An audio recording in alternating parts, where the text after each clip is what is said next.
everybody. This is Mehrban Iranshad from Tennis Files. My friend Peter Freeman will be joining us hopefully soon. He's actually in Mexico. He caught a shuttle pretty late from his flight. His flight took off late as well.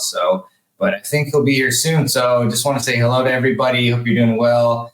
And today we're going to talk about the 3 doubles confidence killers. And I'm going to share my slides with you soon because I like to be prepared, and I'll put them up in a second. But while I'm doing that, I just want to say hello to everybody and let me know where you're watching from.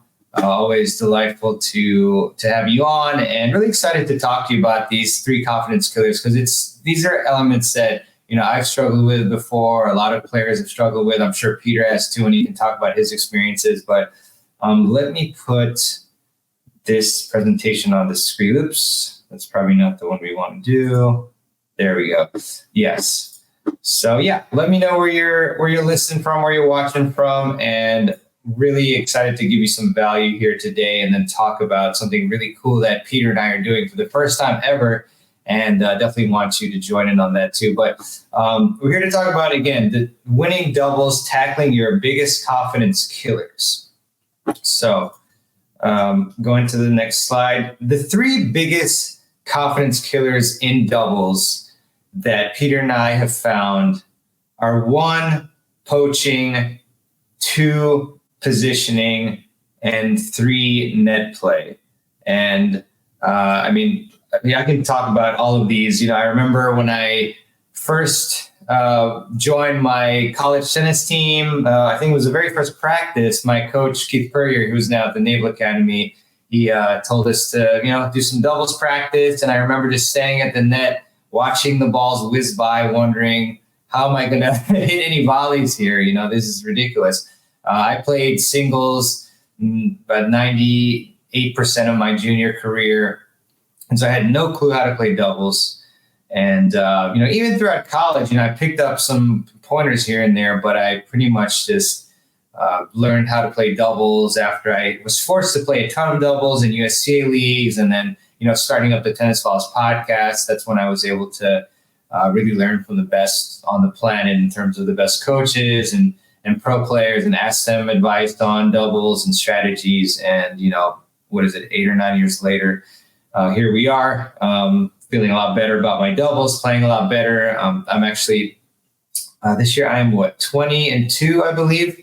And that's been all doubles so far. Going to play some singles soon, but pretty good record. So I'm proud of that.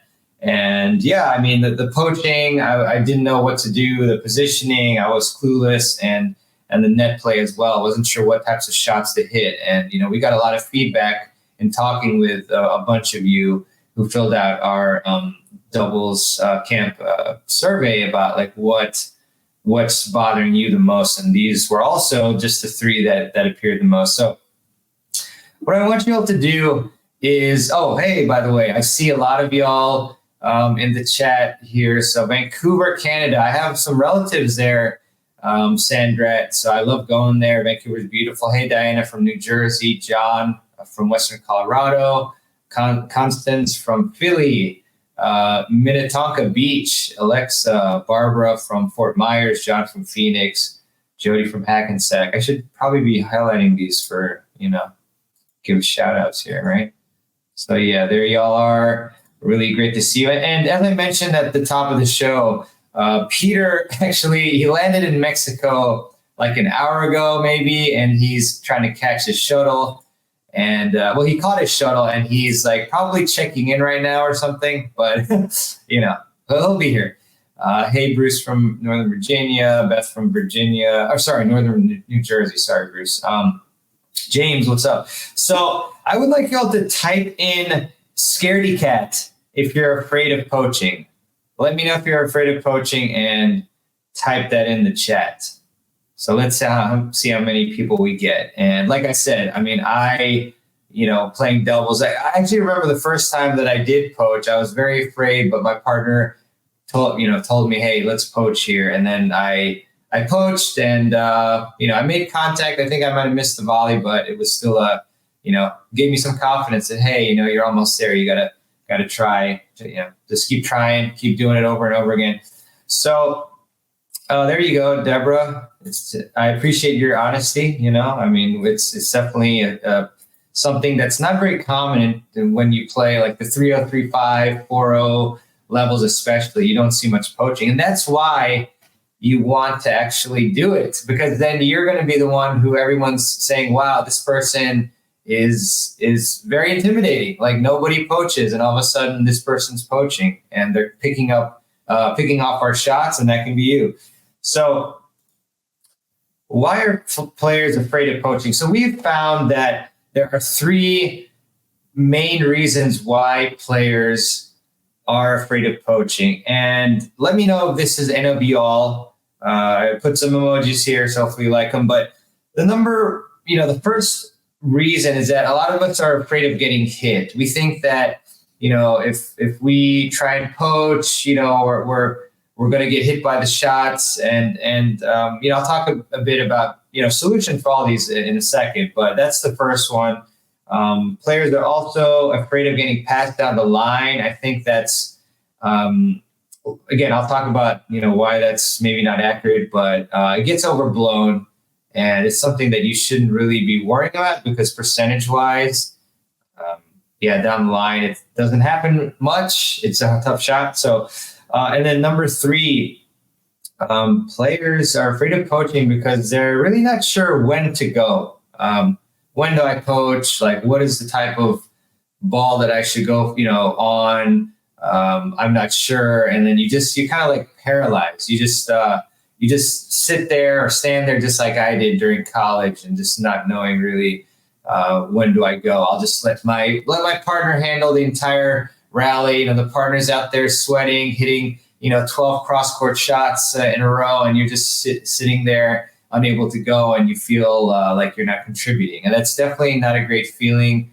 And even today, there's some balls where when I'm at net and my partner is rallying, I think to myself, damn, I should have gone on that. But we'll definitely give you some solutions here in a sec. Diana says, I stand like a statue. Paul and Constance both say number 3, not knowing when to go. Beth says, I love to poach, but I miss a lot of opportunities. Yeah, totally. Ramon, make sure you grab the alley. What's up, Ramon? Hope you're doing well. Diana, I'm scared at the net. Never mind poaching. Gotcha. Paul, even scarier for me than poaching is returning against an enthusiastic poacher. Exactly. We're going to talk about that very soon. But that is a big key there, Paul. So yeah, don't want to give too much away yet, but we will soon.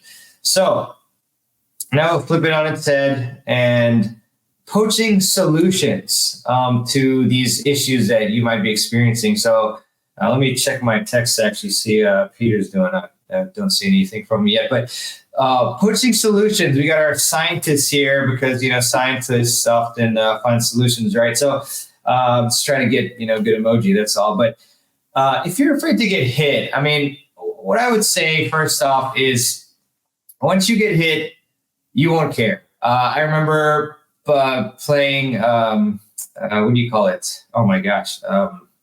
Paintball. Yeah, paintball. I was actually very afraid of getting hit by the paintball shots, and went in this huge field. There's probably like 30 on 30 or something like that teams. And I remember just like hiding underneath some structure and peeking out once in a while and trying to shoot and not really hitting anyone. But all of a sudden something crazy went inside me. And I said, you know what, screw it. If I get hit, I get hit.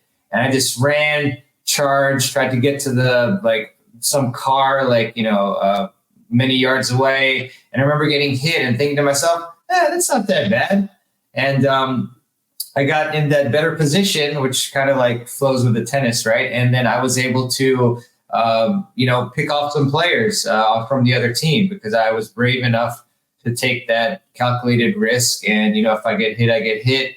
And so it didn't really faze me that after that one time. And with this fear of getting hit, it's very rare.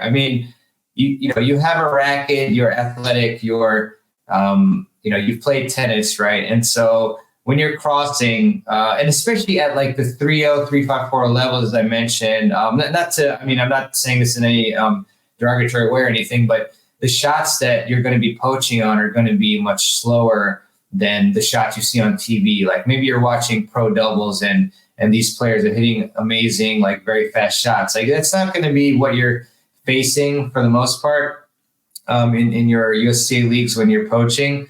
So, do not be afraid to get hit. You are athletic enough, and the benefits of poaching far, far, far outweigh the small, tiny risk that you get hit. So it's really, really worth it to be a bit brave, and that's what you want to do. You want to step out your comfort zone a little bit, and that's the way you improve in life generally. So that's the same thing with poaching.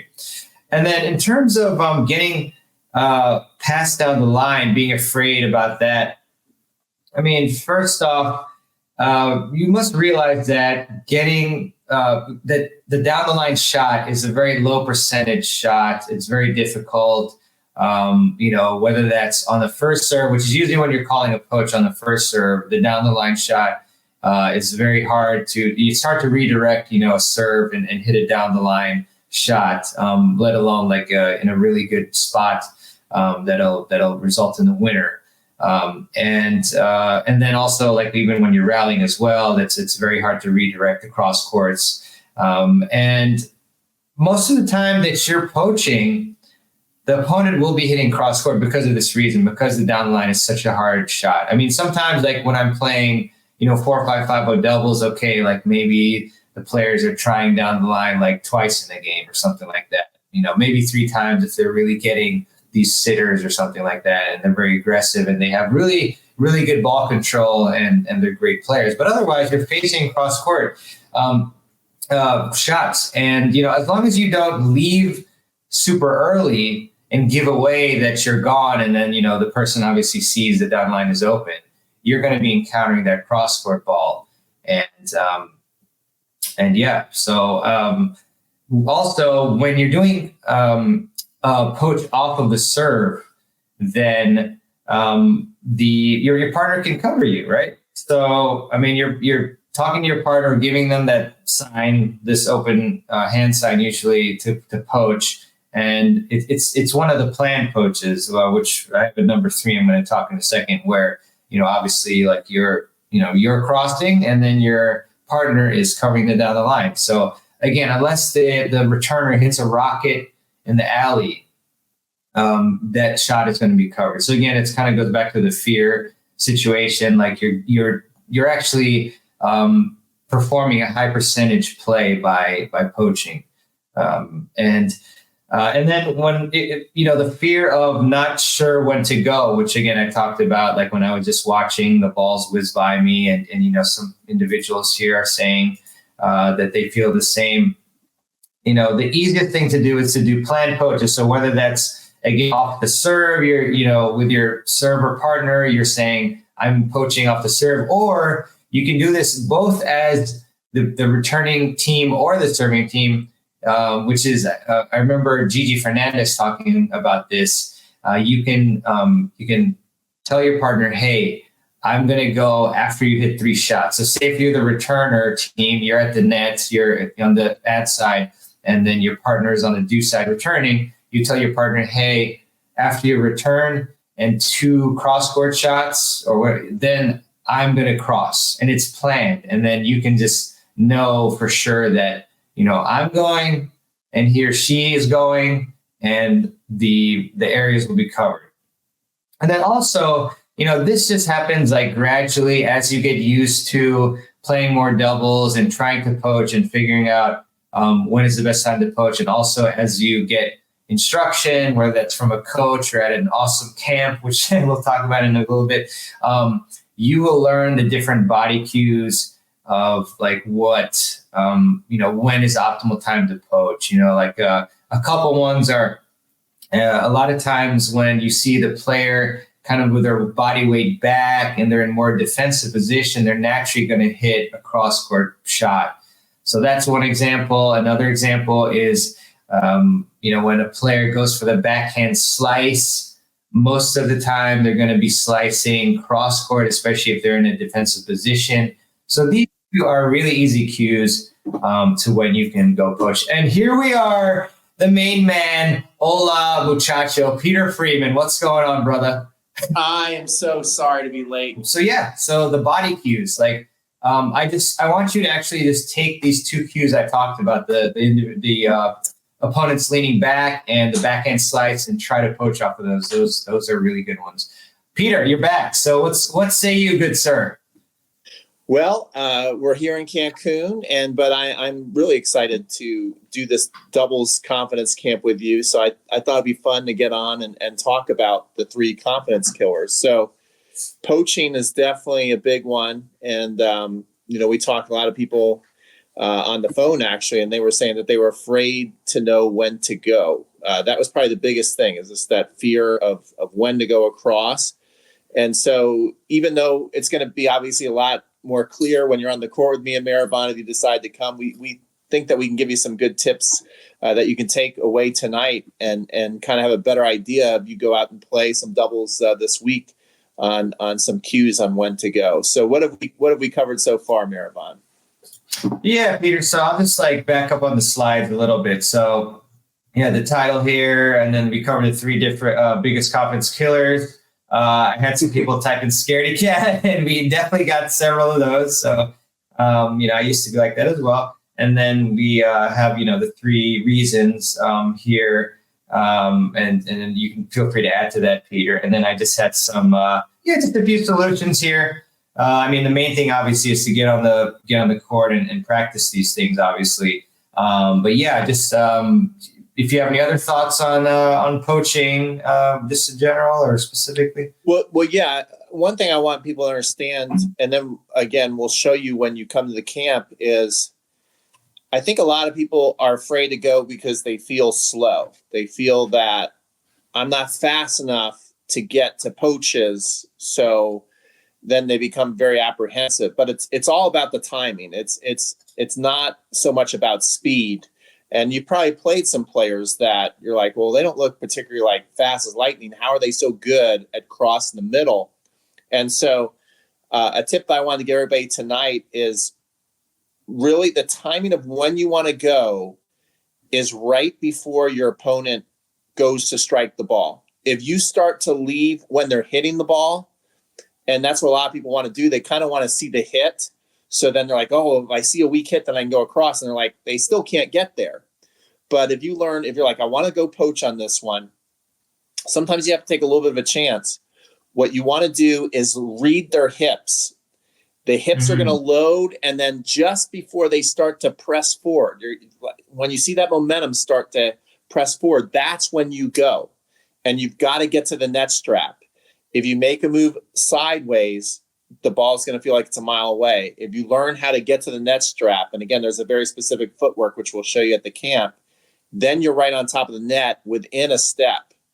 And just getting to why so many coaches say you need to get to the net strap is if you can get to the net strap, you're covering almost 80 to 90% of the court, and you're just making them having to hit into the alley. Basically, an alley shot still will pass you to get to the net strap, but everything else, you're going to clog that middle up and get all those balls. That's right. What a great tip. I love that. That's awesome. Thanks, Peter. Let's see what we get or what we got here. Riley, love to poach, but then they just lob all day long to nix my poaching efforts. What do you think about that, Peter?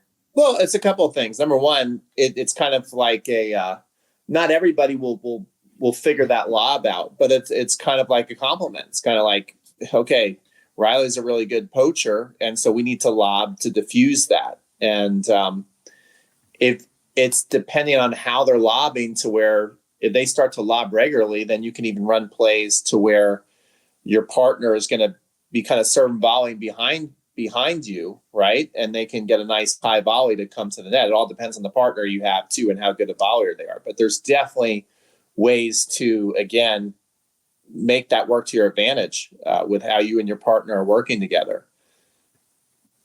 That's right. That's right. Good stuff, Peter.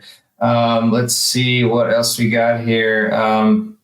Sandra, poaching a hard flat CC shot and absorbing enough, cross court shot and absorbing enough pace so I don't hit it long.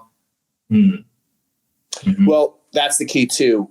I find that when people are poaching, that they get over swinging, right? Because it's very exciting to kind of like get the poach, and there could be like a little bit of anxiety about it, and so we tend to just kind of be way too big with our hands and swing way too much. And so you have to train yourself to be very efficient with your hands and out in front. You know, if your hands are not going to move, again, it's about getting to the net strap and having the hands out in front and be able to just deflect the ball to where the open spots are, which again, we'll show you at the camp. And I'll actually show you a great drill that Brian Gottfried, we'll have you guys do it. If you guys don't remember Brian Gottfried, he was top 3 in the world at one point. And I think he even won a doubles Grand Slam a couple times. So he showed this great drill where you use the net strap to teach yourself how to stay out in front. And that's one of the drills that I want to show people at the camp as well. Yeah, love it. And there's a follow-up. Ricardo says, by net strap, you mean the center of the net? The center of the net. We want to get right on the center of the net, and that will cover, like I was saying, 90% of shots that are going cross court. It's just getting to that outer like singles or doubles alley to where those are probably still going to get by you. But again, that's a good calculated risk to take. And you're going to see the more you run this play, you're going to create more and more unforced errors, more insecure returns, which is what you want. Yeah, 100%. 100%. Blake, I think, is this a question? I love to poach when I do. My opponents try to keep the ball away from me and play my partner. Well, that's smart from them. Otherwise, you'll be smashing the balls, into them. But any thoughts on that? Maybe like any solutions, like when the players like are keeping it away from them. You just kind of vary it up and. These are all positive things that people are saying when they poach. For sure. I love to poach. When I poach, they're trying to keep the ball away from me and my partner. And so that's what you want. You want to distract them. In fact, Gigi, she was talking about one drill that even the pros did, to where when they had to decide the shot at the last second, they weren't near as accurate as coach just said, like, hit this cross court and then hit a target. When they called it out right as they're getting ready to hit, they missed a lot more. And that's what a poach will do. So you're creating unforced errors. And then you're also putting that doubt in their head to where when you run different formations after this as well, and you add in fakes, stuff we're going to show you at the camp, then all of a sudden this becomes super effective. Oh, yeah. So effective. I love it. All right. Let's see. So, Peter, maybe let's, you want to go on to the next confidence killer? Sure. All righty then, amigo. What's my positioning? Nice. Steve Novak's frustrated. So some things that I listed here, problems that result from this. And Peter, you can obviously add or just let me know what you think.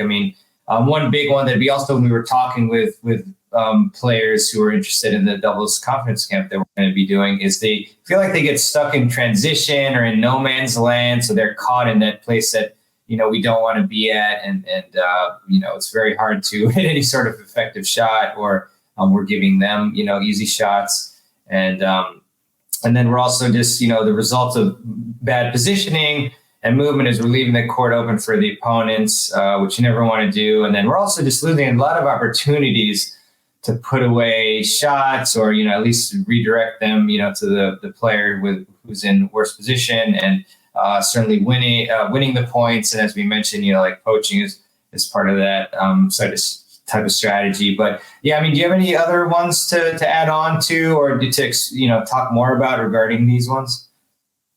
Well, I noticed too, a lot of poor positioning are poor habits, fundamental habits with footwork, and just that build up. And that when I run a lot of camps, I find that people will miss a shot and they'll look at their feet and they see where they're on the court. And especially if I pointed out, they get frustrated and mad at themselves. They know it's the wrong place to be. They know they're in the wrong spot when they hit the shot, and they realize that's why they missed it. The problem is it happens, within a couple points later. And so it's these habits of being in the wrong spots of the court that even better not to be in. But since you're not doing drills to kind of be aware of it, like there's several drills of I saw recently of Novak Djokovic and Carlos Alcaraz basically doing the same drill where they would serve. Now they're a bit more baseliners, so they would serve and practice getting behind the line. So then they're in a good position to have time to hit. So that's another thing we want to show you guys at the camp is it's just not about knowledge. It's also about learning how to just get rid of some bad habits that you've done over the years and some drills you can do to develop new ones, because that's going to be key, because it's just not about knowing something. You've got to actually then train your mind and your body to react and be in the right place at the right time to hit these shots. Right, Peter, because obviously when you go to a camp or instruction, like you learn it, but then you have to still be very diligent to to practice and keep up with what you learn so that you don't fall back into the old habits, right? Yeah, and practice a very specific way, because what I've realized, I didn't, in the beginning when you're a younger coach, you kind of think like, well, if I could just kind of remind them and tell them, and yell at them, and then they'll go, oh yeah, and then they'll get it right. Is you can't tell or yell at yourself to start doing something right. You really do have to train the new thing that you want to do well, and so that's a big goal of our camp, is to show you a new way of training that you probably have never done before. And plus, Mehrban and I are also going to be doing a lot of video analysis with you, which is going to be very powerful, that you're going to understand, okay, this is, if I really want to nip these habits in the bud, it's just not about knowing the new thing. It's about training it the right way so that it's going to start to work in match play. Yeah, 100%, Peter. And a lot of what you mentioned, I have on this next screen. I just had a random thing about not watching the ball whiz by you, but it's classic picture. But some keys to better movement. I've put here. You've obviously got to learn the right movements and positioning, and then practice them. Which Peter and I are going to show you a lot of really key fundamentals, and also a lot of ones that. Maybe even advanced ones that you're going to learn about for movement and positioning, that you're going to be able to really dominate and even strike fear in your opponents. Just they won't be used to players like you. Once you learn and practice these techniques, and then also split step technique and timing. That's super important. I remember, Peter, when we had analyzed players at the Tennis Con Live, and it was just amazing that maybe like one of the players was like sort of close to the proper split step technique timing when we were recording them along with Ryan.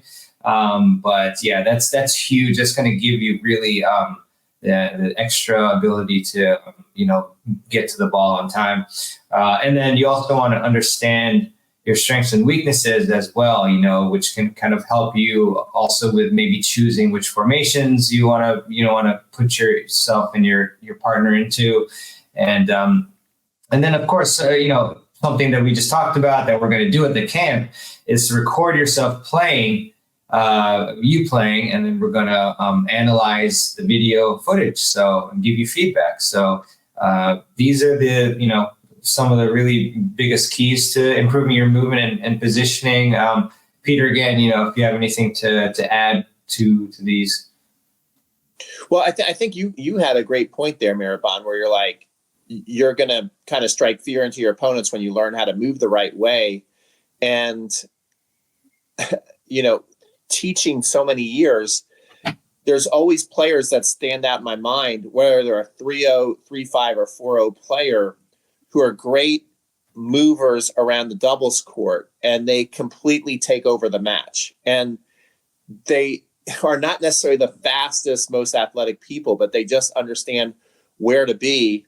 And the ball just seems to always just find their racket, and it's hard to keep the ball away from them.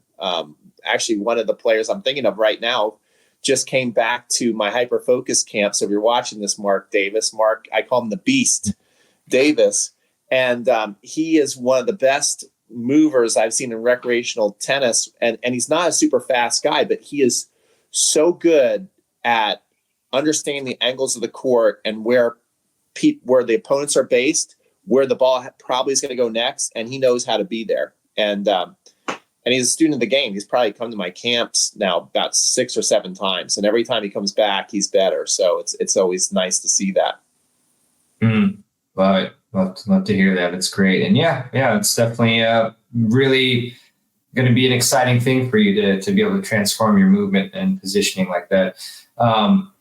Let's see if we have any other comments. Artie says, excellent presentation as always. Learning a lot. Thank you both, Mehrban and Peter. Thank you, Artie.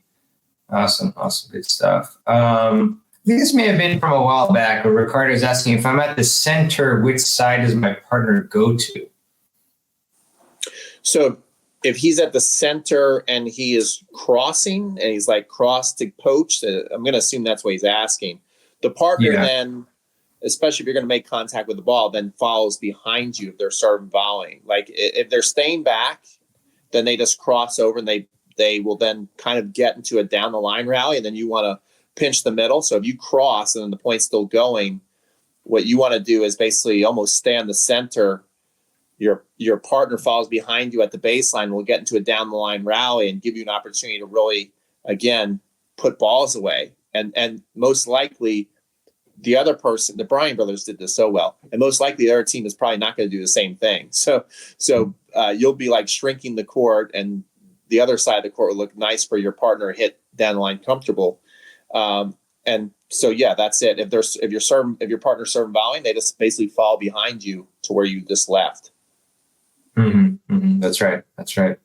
Classic stuff. Let's see. So the third, going to go back to my slide. So poor net play. So that's the third doubles confidence killer is this poor net play. And that's a lot of feedback that, we heard on that, like whether it's just like, choosing the right shots, where to hit, or again, like kind of plays into the movement as well. But that creates a lot of problems as well. You're giving yourself, your opponents easy shots. You're making unforced errors or silly mistakes where, obviously you should have hit in one area, but then you're choosing the wrong area. And that's causing a lot of issues for you and your partner. And then again, you're losing opportunities to put away shots and win points. Any other big problems with poor net play, Peter, that causes? Well, yeah, there's a couple of things about net play that come to mind, but one simple tip that people can kind of get tonight to have it stick in their head is I like to talk about volley and net play as fire and ice. You want your feet to be on fire, and you want your hands to be ice. You want your hands to be very still and quiet, and you want your feet to be very active.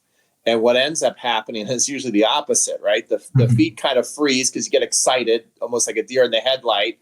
And then it's an opportunity to put away, so you don't take as many steps to the ball as you should. And then you overswing, and then you miss your target, and you hit it out or in the net. Or lots of times, which might be more frustrating, is you don't put the ball away. So then you and your partner kind of like swing at the ball to put it away, and then the ball usually gets lobbed over your head if you don't put the ball away in 1 or 2 shots. You can't really rally at the net. You've got to end points at the net. So the more quiet your hands can be and deflect to open areas, you're going to find that the game's a lot easier. It's just that people are working so hard with their hands that they can't put the ball away, and they just get too excited. I don't think they see the court when they get that opportunity. Yeah, that's such a good tip, Peter. That's something that I try to do as well. Like when I get nervous, I try to really get my feet on fire. Because usually I'm not moving my feet. You freeze up a little bit when you get nervous. And I can't remember where I got this tip from, but I've been trying to employ it more recently where I don't know if I'm describing it right, but it's like kind of the tip was to almost just kind of operate like using your shoulder versus like, doing a bunch of stuff with your wrist and your arm and stuff. So it kind of like keeps the whole unit like more like, I guess, maybe not rigid is the right word, but it's just like you're moving as a unit, your arm. And so you're not like prone to any sort of like crazy wrist movements. So I really like that one. And I find that my volleys have been more consistent with that. But let's see, the next slide here is keys to better net play. So Peter mentioned the one really specific one that's really good, but, the first one's a bit similar to the movement and positioning. I mean, which again, we're going to teach you at the camp on court, and then you're going to go back and practice, and we'll, have some follow-up that we'll talk about as well, which is really special. But, you got to learn the right shots to hit and then practice them over and over again. And then you also want to understand your strengths and weaknesses. And what I think about when I say this is like, for example, I have a stronger forehand volley than my backhand volley. So maybe I might be calling more poaches on the forehand side, or maybe, my partner who's serving like really favors her forehand over her backhand. So maybe when we're when she's serving on the ad side, maybe I'm calling a poach or Australian or I and going left so that she can go to that deuce side and have her forehand. So understanding the strengths and weaknesses can help you play better just by you being able to use your strengths more and kind of like mask your weaknesses in a way with the formations. And then again, as we're going to be doing at the camp is this recording your play and then having someone analyze and give you feedback on like, what shot did you select at this exact moment, and then what would have been the optimal shot, things like that. So those are some big keys that we find that can help your net play. Any thoughts on those, Peter? Yeah, I would say the number one skill you want to develop at the net is racket head awareness. Lots of times people will just blame the wrong thing. They'll say, of course, moving your feet's important, but sometimes you always just go to the generic tips you hear. I love to ask students why they missed a shot. And then they'll start spitting out the things that are reasons people miss shots, but they're like the generic reasons, like I didn't move my feet. I'm not watching the ball. I'm being lazy. I'm not focused. Like they just start to go down a laundry list and lots of times it's racket head awareness. It's not being you saw the ball, your feet, they were okay. You were in position, but you weren't aware where your strings were in relation to the ball oncoming. And then you didn't put the ball away, because I like to tell people, if you want to be a great volleyer, you also need to be a great storyteller. You want to tell the story with your strings. Wherever your strings finish, you want to have the habit of wherever my strings finish, that's where the ball is supposed to go. And the better you get at that, versus when you're done and your wrist is broken, things like that, then me as a coach, I can't really even tell where you were trying to go. So it's hard to improve. But if your strings start to get super quiet and can tell a good story, and you understand the racket head angle it needs to be at to hit a ball over the net if the ball's below the net, or to put a high volley down without it having to fly on you, the more you understand exactly where that racket head angle needs to be at contact, you're going to be a brilliant volleyer. So that's one of the things that, again, I love to teach. I had a great Australian coach who basically taught me how to be a serve volleyer as I was entering my teenage years. I went from a baseliner to a first and second serve volleyer. So I really love to teach the volley, because it was very fun for me to develop as I was growing up. Yeah, you got a great classic game, Peter. Let's see, got some questions here. How close to the net by the net strap from Lou? Right on top of it. Okay. If you watch the pros, when they poach, their stomach is almost on the net. And again, you think it's about speed. I can't wait to show you. It's just basically one move, but you got to do it right. You got to be efficient. It's just like the return to serve footwork. It's very specific. People take it for granted.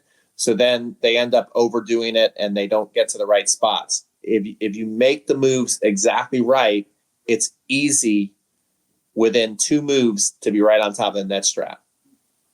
Yeah, 100%. Robert, with the big mouth here. Do you recommend going diagonally towards the net strap or more like a J pattern? We want to go more diagonally, and it's we have to have the correct footwork making the first move. You can't go to the side and then forward. If you go to the side and then forward, you're not going to get there. Yeah.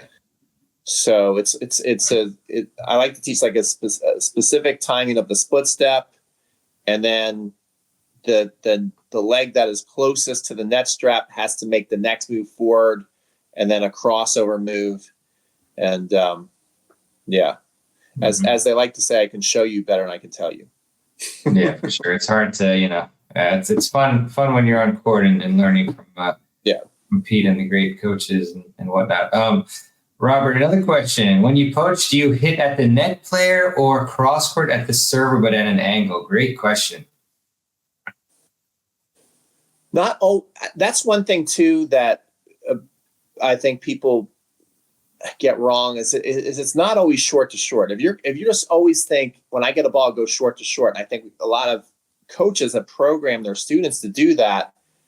Yeah, short to short is definitely an option, but if you do it all the time and you do it at the wrong time, this is when the ball comes right back at you and you're not ready. This is when you get lobbed. So we're going to again show you the sweet spots on a poach. Now, I think one of the no-nos, unless you know you're going to hit a winner, do not go back cross court on the poach because you just left there. So now the line is completely open. So and a lot of people love that because it feels cool. That's one of the things I really have to train people out of is they'll poach and it just feels cool to go cross court with it. But then if you don't put it away, your partner's probably just a step late getting there. The whole lane is open down the line. So be careful about doing that. Yeah, definitely. That's a great tip. Be wary of that. Let's see. RSH137, strings aware. Yep, really focus on lining up and not overdoing it. 100%. Very good. Glad you got that. And then, Robert, after hitting a volley, do you bring the offhand back to the racket? I have a bad habit of relaxing my grip after my first volley. Yeah, Mehrban, what's your tip for that? I mean, after I hit the volley, I do like instinctively put my left hand on it just to be back in the ready position, so that's what I do. And then let's see, the bad habit of relaxing my grip. I'm not too tight, on my grip. Like, the only time I'm really maybe like squeezing a little bit more slightly is when I'm making contact. But otherwise, I'm not like, I don't think there's a huge deal like relaxing your grip too much. But I do like to put my left hand back on. I'm a righty, obviously. So what do you think, Peter? Yeah, I mean, you want to think of yourself as a boxer, so like when you strike, what's going to happen? If you leave your guard down, they're going to get struck right back. You're not ready. So you have to, it's not as simple, unfortunately, as telling yourself, oh, get your racket up. You got to train that. It's a very simple idea. But again, that's the difference lots of times between really good juniors, really excellent club players who are your best club players at the club, your coaches and pros on the tour. At some point, they understood, it's simple to get your hands up. That's an easy thing to understand. It's another thing to keep training yourself so it becomes automated. So again, a lot of drills we're going to show you, we want to give you a nice blueprint to go home with. And that's why we're going to follow up with actually 3 coaching calls to see how you guys are doing, to see if you're doing some of the stuff that we're showing you at the camp. Yeah, which I've not personally seen. Maybe it's out there with the coaching call follow-ups, which we're excited about, but I have not seen that, after camps. But so we covered the 3 confidence killers and some really great solutions for them. And Peter, how about we just go into the camp that we're gonna be doing? You want to do? Yeah, I'm super excited. Yeah, definitely. And so I'm going to share my another screen, but we're really excited to, announce again, Pete and Mehrban's doubles confidence camp. It's going to be in Atlanta, Georgia from July 27th to 28th. 8 total sessions, focusing on the 3 biggest doubles confidence killers. And it's going to be really exciting. Pete, do you want me to share the main page of it? Or what do you think? Yeah, I think so. All righty then. All right, sure. So let me let me just get that up, and Peter, feel free to say anything while I'm doing that. But yeah. Well, first of all, I just want to thank Mehrban for being a great partner, because look at that. I was off my game today, being late. I have a good partner, and he was right there, right on time, and I really appreciate. I couldn't be more happy to do this camp with someone like Mehrban, because I think a lot of being a good doubles partner goes into this, like just a good personality who has always got your back, and that's definitely, I can tell you, Mehrban is one of the best people you would ever meet. I've known this guy for years now, and he's just an awesome guy. So I'm really excited to do this with him.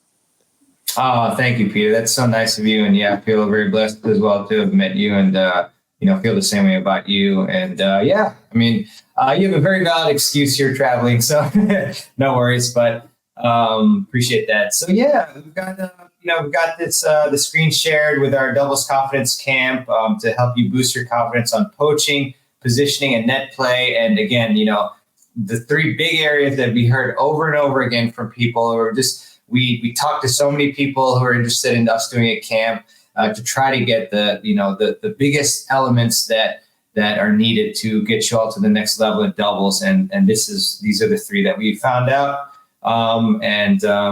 Yeah, Peter, I mean, we've got some comments from people who these are exactly what they said, in regards to having, feel like they're very nervous and don't have guts when it comes to poaching, and getting stuck transitioning, and their net play, feel like that's holding them back.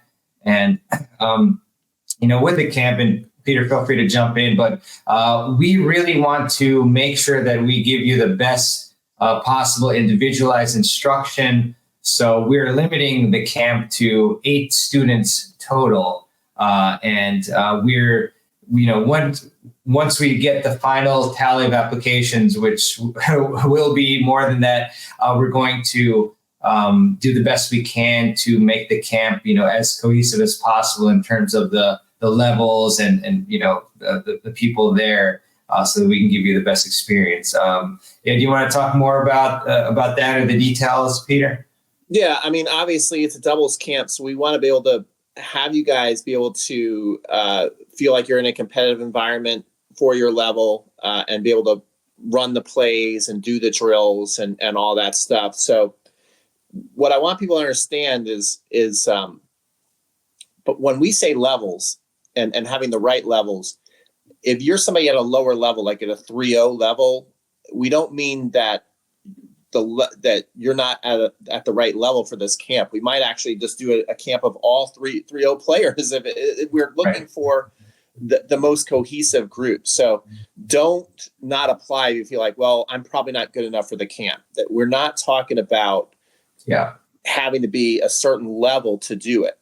Probably a level that's definitely not going to be. We're not going to get enough 5.0 people to qualify for the camp. So don't feel like you're not at the appropriate level to apply. It could be 8 3.0s, it could be 8 3.5s, it could be 8 4.0s, or it might be 4 3.5s and 4 3.0s. We just want to make sure that the groups are gonna match. That's why we're taking all these applications and looking for the ones that gel together the most. Yeah, 100%. Thanks for clarifying that, Peter. So we're gonna do our best to make the best group possible. So we got the schedule up here, Peter.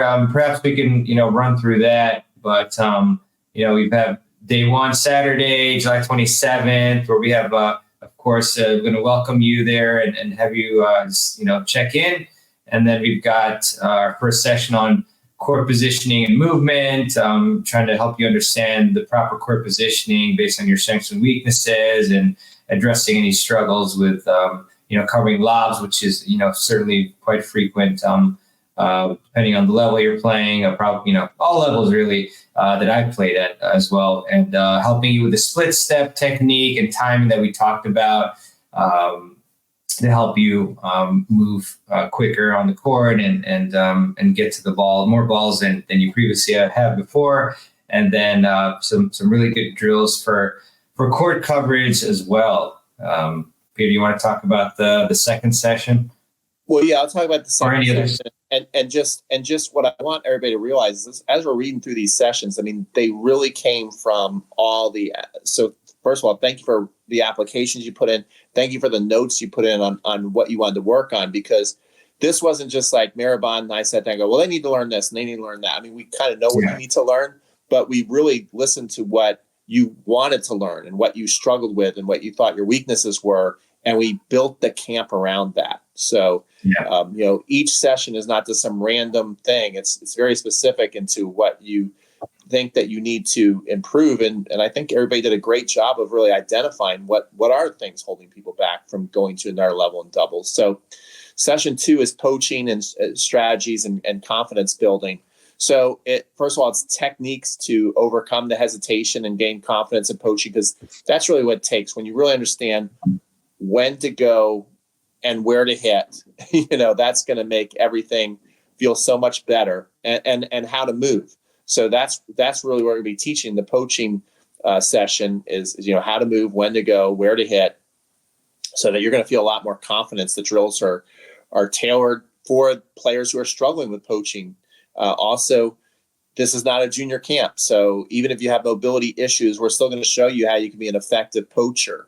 And we're going to steal one of Gigi's drills as well, which is going to show you, hey, we're not always just going to be poaching on the first ball either. So we have some cool plays that probably no one's running at your club, or if you go to a state tournament, you're probably going to run a play that you're not ever going to see anybody else run. And we got that from Gigi. Video analysis of poaching, so you can see when you're doing it right and what you need to do to improve, and developing communication and anticipation with your partner. That's right. Yeah, all hugely important stuff that we've, again, learned from, the struggles that you're experiencing. And then we're going to have a nice lunch break, which we will cover. So it's on us. And recover, eat, and hydrate, and then get ready for the next session, which is on net play, execution, and shot strategy. So we'll be analyzing and also modifying your grip as necessary for better net play execution. There's a lot of tweaks that can be made that can really make a huge difference. A little turn here or there can definitely make your volleys more solid. So you'd be very surprised about that. But we'll show you exactly how to do that. And then we'll help address your struggles with picking the right shots at net, as we talked about. Maybe you feel like you're just volleying at the wrong spots, and then the next shot is a winner and giving you trouble. So we'll help you pick the right shots and clear that up for you. And then we'll also give you strategies to deal with balls that keep coming back as well. We've got a lot of very consistent players out there, so we'll give you a bunch of great strategies and tactics to counter that. And then also we'll help clarify the role and partnership dynamics at the net, which is obviously very important, so that help you and your partner be more in sync with that. Yeah. Sounds good. Yes, Session 4, I think, is going to be huge. Formations and strategy discussion. So again, this is really what makes a doubles team, and we just don't take advantage of this enough. And when you learn how to be a good doubles partner and player, when you get comfortable with understanding when is the right time to run a certain formation against a certain style that it's not going well, this is something that I feel that a lot of doubles players really miss out on, is they don't problem solve with their teammate, and they don't run different formations when things aren't going well. And you're not really going to find another team sport where people just accept that kind of thing. You're not going to watch a basketball team get down, 10 points, 15 points, and not call timeout and make an adjustment.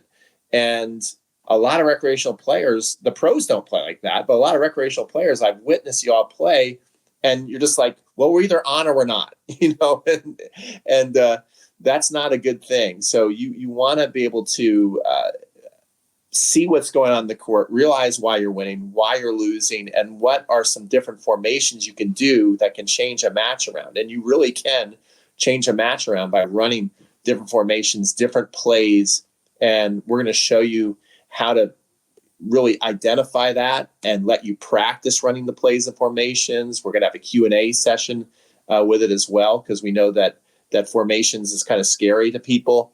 The last camp I had was actually more of a it was a hyper focus, and it was more of a technique camp. And one of the guys developed really great strokes. So he was already playing like a strong 3-5 level, but he didn't have much experience with doubles. He was more of a singles guy. And they were down. They suggested a formation, and he was just too scared to run. He's like, well, I can't focus on that right now. So it's something that you do want to practice, because it kind of freaked him out. So we're going to, in this environment, that's what it's all about, is just practicing new things together, getting comfortable with it, not necessarily worrying that you're going to be losing a match for your teammate or your whole team you're on.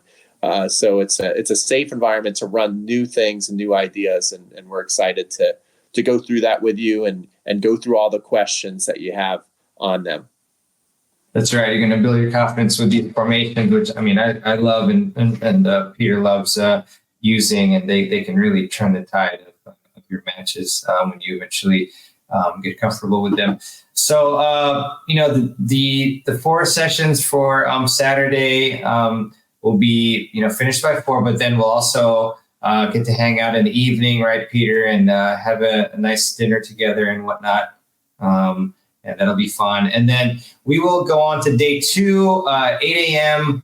Recap and warm up, and then we'll go to session 5, which is a big one: overcoming fear and improving decision making. So we'll give you the techniques to overcome fear of making mistakes and being too cautious. Like I mentioned earlier in the presentation today, I always felt like I didn't want to make a mistake, and I didn't really, because I felt like maybe my partner would be upset at me and things like that, and I just was fearful. But then, once you really learn these techniques to overcome those trains of thought, then you're going to be able to, take more risks, calculated, good risks to take, and you're going to be successful. And then we'll help you address injuries and help build your confidence in your movement. And then we'll also help you understand the rationale behind the different formations and when to implement them. And then we'll give you practical drills to encourage being more assertive and being more decisive, because that's really important too when you are not feeling that confidence and you feel hesitant. Then first of all, it's not a good feeling, and then second of all, it'll lead to mistakes and nervousness and things like that. So that is session 5. Yeah. I'd love people to kind of chime in and let us know, like, out of all this stuff, what do you think that you need the most? Is it poaching? Is it net play? Is there something that we haven't mentioned yet on this broadcast? You're like, that's my big problem in doubles. So if you could comment as we're going through this and let us know whether you're going to even come or not, what struggles you most have on a doubles court that you would really like out of this camp.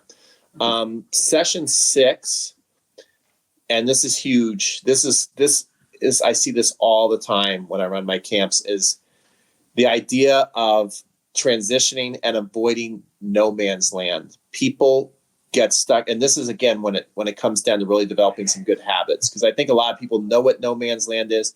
They obviously know what it means. Don't get stuck there, but yet they can't stop getting stuck there. So it becomes super frustrating when you know you shouldn't be there and you keep getting caught there. So we're going to give you strategies for a smooth transition from the baseline to the net, techniques to avoid getting stuck in no man's land, tailored drills for players struggling with mobility issues during the transition, and as well video analysis so we can show you how we want to move through a court so that we're getting easier volleys. It's tough when I like to think of that transition. I envision a stream, and when you see the salmon swimming upstream and struggling, that's what it kind of reminds me of when you see a doubles player doesn't quite know when to go in, and the footwork steps to get there, and when they stop and when they start, and they get stuck and they keep getting balls, at their feet, where someone is really good at taking the best shot and works their feet the right way and hits to the right spot and then gets to their spot on their footwork and their split step timing. Now all of a sudden the next ball, right? They're like that bear who's up at the net, pounding the ball away. So that's what we want you to be, right? We don't want you to be the salmon struggling. We want you to be that bear attacking at the net. So we're going to show you how to do that in session 6.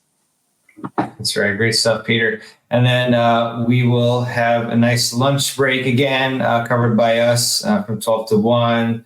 And then section 7 is going to be match analysis and correction.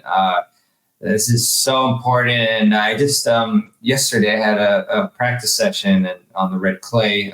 Shout out to Roland Garros, and videotaped those sets, and I've been looking them over myself. So, because that's how important it is to help with your game. So in this session, we're going to help you understand the common mistakes that you make in your matches versus those that happen in drills. I mean, that's a really common issue that players have, is that they feel like they play really well in the drills or in practice points and sets, but then when it comes to matches at crunch time, then you may be playing differently and not as well. And that's super common, a big issue amongst players that they've expressed to us. So we're going to help you with that. And then we'll give you techniques for being more self-aware and for making corrections in the match, which is huge as well. And then we'll help you utilize video analysis. And we will utilize video analysis to help you identify and rectify match errors. And then we'll give you some really practical exercises to simulate match scenarios and apply corrections. So that'll be a really important one there for session 7. Yeah.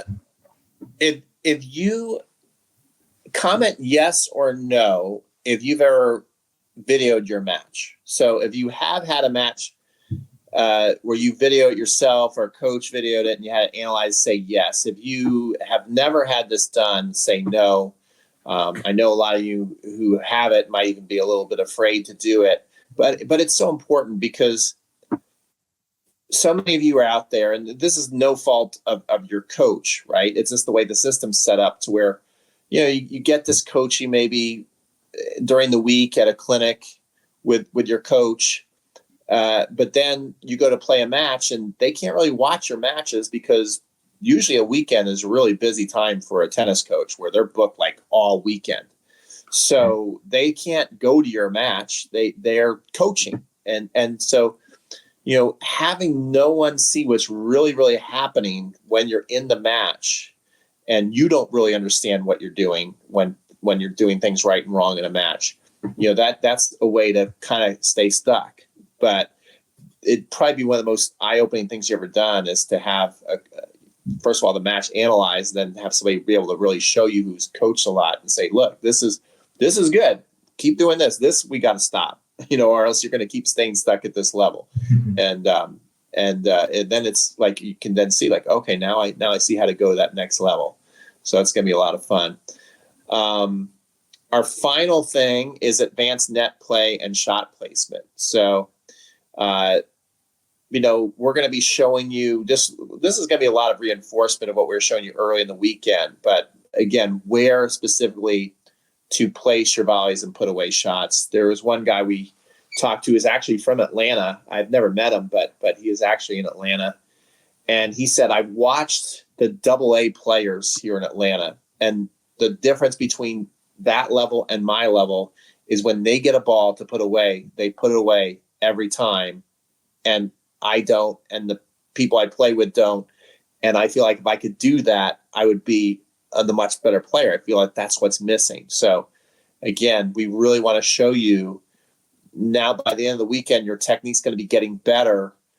Now you'll be able to kind of see the plays better too. And so we're going to finish with that, really showing you how to put balls away so that when you go home, you don't get stuck in that idea of, I just see it all the time. These big points, they're heartbreaking. You got the 30, 40 point, you got the put away volley. You don't put it away. You and your partner struggle and kind of flat out for 2 or 3 shots. Ball lobs over your head. You lose that point, end up losing the match. These are the little things that are going to turn it around. So super excited to do this camp with everybody. Yeah, definitely, Peter. Definitely. So I guess maybe it'll be time to unveil, the specific details about the costs and whatnot, and also the awesome bonuses that we're gonna be presenting to you. You want to do that? Let's do it. Let's do it. Okay. So I do have separate slideshows as well. You want me to just go down here and show this as well? Do your separate slides. I like this. Okay, sure. Slide. Yeah. Sure. So let me just unshare this for a second, and I will get that on here so we can show you, the awesome, package that we have for you here. Okay, stop screen. Love technology. It's so fun. All right. So we have the doubles confidence camp, obviously, right? So you get the 8 sessions that we just talked about from July 27th to 28th, which is $23.99 value. But for those who are on this call, we're giving you the price of $18.99 for the camp. But we have several other things that we're giving you to really up the value here. We're also going to give you lifetime access to all 8 of my tennis summits that I have had over the years. So each year is between 30 to 40 sessions on technique, strategy, fitness, and the mental game that you have lifetime access to. So you'll have a login information, and you can just log in anytime, and it's like a library of lessons. So anytime you're having trouble with any particular area of your game, you just go and you find the session or sessions that deal with that, and you can go watch the presentation or the on-court lesson or live stream, and then you'll also be able to access all the audio files and the transcripts, and it's really loaded tons of awesome information. So that upping the value to over $3,000 already, as you can see on the screen. But then not only that, Peter is also giving his lifetime access to all 7 tennis cons, Pete, right? That's right. And I just want to comment on the tennis summits and tennis cons. This year, I can even remember being a specific lesson and using Kevin Garlington's lesson, so yeah. I always feel that when both of these events come around, I always feel like this new ammunition, new energy for coaching.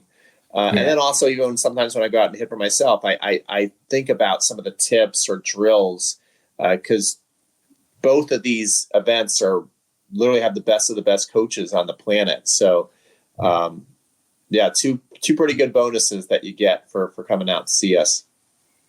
Yeah, definitely. So that ups the value to almost $4,000 right there, $3,854, as you can see.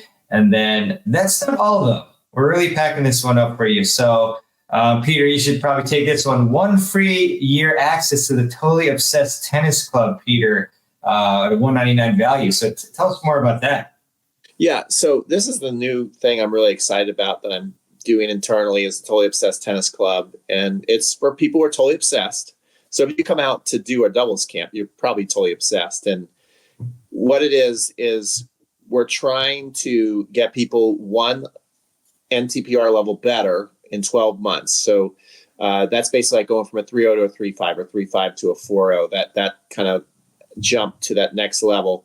And the way we're going to do that is by cleaning up your technique more and more so that when you're on the court, you're not having to think so much. You don't have all these swing thoughts. And then we're also then, once you are clean up your technique better, it's easier to make better decisions. So we also have strategy sessions. And I'm always doing something different. A week ago, I had a serve drill that I wanted people to do to improve their serve technique.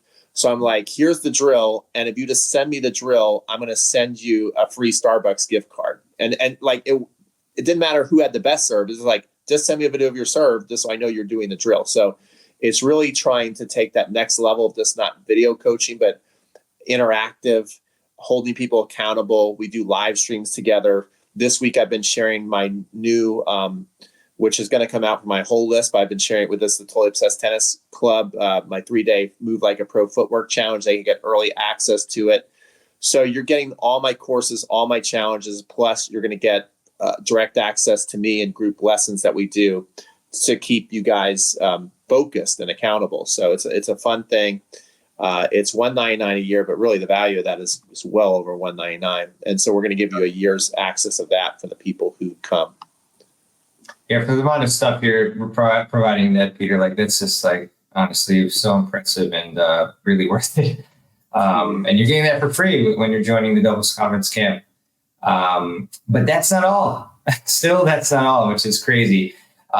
Something that, like I mentioned, I have not seen before personally, which is going to be really crucial because like this is how much we really care for your success to really have you, after you come to the Doubles Confidence Camp with Peter and I, and we show you all these techniques and drills and match analysis and so forth, we're going to follow up. We have 3 follow-up Doubles Confidence coaching calls with us so that we can, again, just help you on your journey, help you be more consistent, help you with any questions that you have after the camp, help you remember what you learned from the camp. So we're going to do 3 of these coaching calls, which is a $297 value.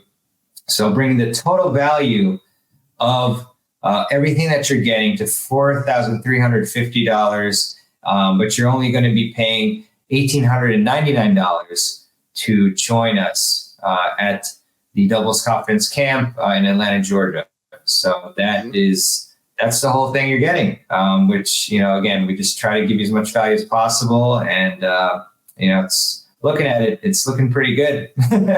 Yeah. Really good, I mean, so. that's one thing I want to point out too on the 3 follow-up calls, since there's only 8 students, I mean, it will be very interactive. Everybody will be on video so that we can interact with each other. People are going to ask questions. We're going to ask you questions on what you've been doing as well, just to make sure that you're following the program that we laid out for the weekend. So it's going to be a good back and forth calls, and we want to spread those 3 calls out so that it's just not about, that next week I got really excited, but then I kind of fell off my game plan on how to get better in doubles, how to build my confidence. So we'll be following up with you over some months so that you will go, okay, now I can really see, like by the 3rd call, if you're doing everything that we want you to do, you're going to feel pretty good about your game. That's right. You definitely will, Peter. Do you want me to share the link to the page we just showed everyone, or would you like me to put in the application form? Which one do you think? Maybe we just put both in because sure. Guys, we pretty much have the applications that we need to have the camp go. We just want to make sure that we have the levels right. So we could use some more applications just to make sure, just to make everything look more clear. Like, okay, this is definitely the best group that should come to the camp so that they're going to get the most value out of it. So apply tonight because we're probably not going to be talking much about this camp in the future. So this is our last night to apply. Mehrban and I are then going to basically get together tomorrow and go through the applications and decide on the 8 that we think will make the best group. Again, that doesn't mean best players. I wanted to make that clear. And then we'll be contacting you either Monday afternoon or Tuesday to let you know that we'd like you to come to the camp, and then you'll have your spot once you sign up officially and apply. So, I mean, you've already applied, but once you sign up, and then we'll see you in July. It's going to be a lot of fun. That's right. It is going to be a lot of fun. I remember the last time we taught together, Pete, it was just a blast, and all the students really enjoyed it, and we really connected with the players, and it was wonderful, and kept in contact, and then they joined our summits and tennis cons, and it's really cool. But I did put in the links to in the chat, so the link to the page that we shared with all the details, as well as the application, so you can just click there and apply directly. It only apply obviously if you are committed to going to the camp. Both with like just the dates, the times, the cost, everything. So just make sure you're committed and apply. And as you mentioned, we're after tonight we're going to be figuring out who's gonna, our group, who's going to participate. So definitely looking forward to that. And, again, you got the value here, you're paying $18.99, but you're really getting over $4,000 in value here for $4,350 with all the stuff you're getting. So really excited to see you at the camp, and really hope that we do see you there. And really, really excited and committed to helping you level up your doubles game. Yeah. Do we have any more questions out there for anybody before we take off, Mehrban? You see anything? Yes, we do. Okay. Yeah, thanks for asking. So Christy is asking, outdoor or indoor camp, what's the rain plan? It is an outdoor camp. We do have indoor backup, but it is an outdoor camp. Also, it's in Atlanta, and the good news is the courts that they give me are shaded very, very nicely till about 12 o'clock. So, of course, it will be hot. It is summer. But I've done a lot of these camps, and we've had people all ages, even into the 80s, come out to Atlanta and do these things, and everybody's fine. We're gonna have, lots of shade around, lots of rest, lots of water, all that kind of stuff. And if it does rain, we do have some indoor court backup. But it is summer, so we prefer to be outside. Exactly, exactly, for sure. And then Matt says, I assume hard courts, which yes, it is hard courts, Matt. It is hard courts, yeah. That's right. And then Curtis says, yes, Pete, at your focus camp. So nice to see Curtis. That's right. Curtis will be giving you a call probably tomorrow, Tuesday. He wants to come to the doubles camp as well.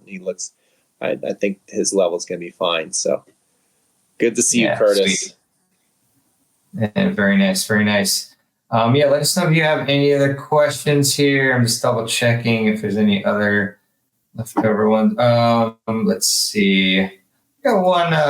What if I love to hit at the baseline? I've won matches with deep and cross court shots. Play singles. Yeah, I mean, that's the other thing too, is we're going to show some formations for people who feel much more comfortable at the baseline. I do agree with some people who say, doubles is one at the net and things like that. Of course it is, but sometimes it's not. If you're not good at the net and you're coming to the net at the wrong time, then you will probably lose. So we're going to show people as well who feel more comfortable at the baseline, how to stay at the baseline and play smart and not put yourself and your partner in trouble. A lot of baseliners and doubles do that, especially if they're used to playing singles. They don't go to the right spot at the right time, and then they end up leaving their partner hanging out to dry. So, but there's lots of great doubles being played at the baseline on the recreational level and the pro level, and then also showing people like Nancy the right time to get out of the baseline and when to come to the net where it's more comfortable and gives you a higher chance of winning those points at the net as well. Yeah, most definitely. Good question there. So I don't see any other questions. So if you have them, send them in the next few seconds, I guess. But I mean, just to recap, our doubles confidence camp, Atlanta, Georgia, July 27th to 28th. We're going to help you level up your tennis game by, identifying and helping you with the three biggest doubles confidence killers. So really hope to see you there, and really gonna enjoy the experience as well. Peter, any last thoughts before we adjourn? No, just really looking forward to it, and apply tonight, and we will be in touch either Monday or Tuesday. Sounds good. Well, thanks everyone for joining. Hope you got some great value out of this one, and hope to see you at Pete and Mehrban's doubles conference camp, July 27th to 28th in Atlanta, Georgia. Hope to see you there. Have a great night, and talk to you again soon. Take care. See you guys. Take care. Bye.